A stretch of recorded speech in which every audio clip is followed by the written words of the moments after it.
So this morning we have the opportunity to hear from one of our members. Matt Lim is a house church shepherd, and he'll be sharing his testimony of the time that he spent in Ecuador. So if you could welcome Matt.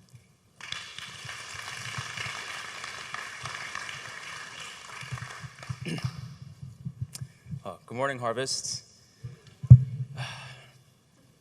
So over the last couple of years, God has been convicting me of the Great Commission in Matthew 28:16-20, which are Jesus said to his final words to his people.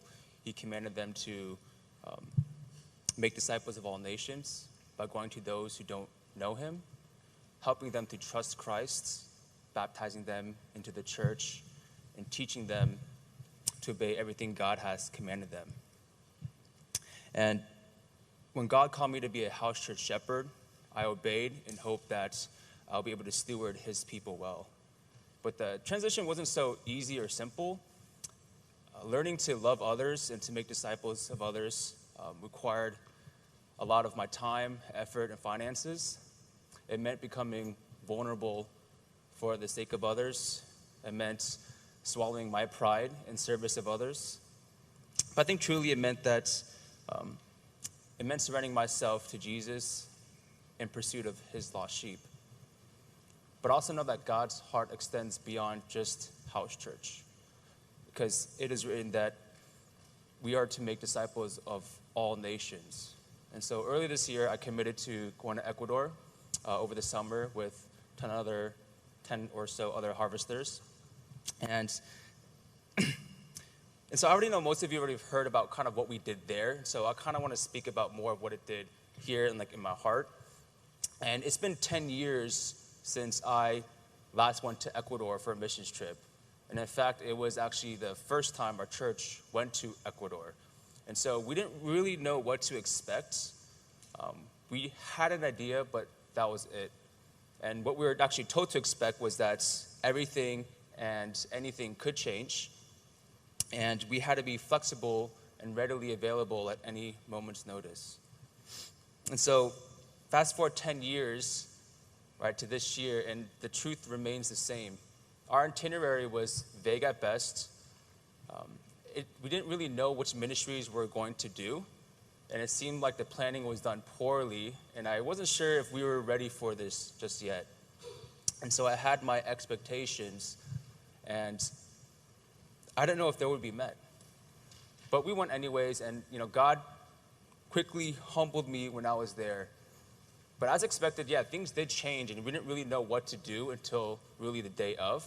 But what really amazed me was that God really moved our hearts, and that our team was able to mobilize so effortlessly there, that we were able to change to the needs of our local partner and pastor, Gonzalo, and everyone put forth their best effort into every single situation.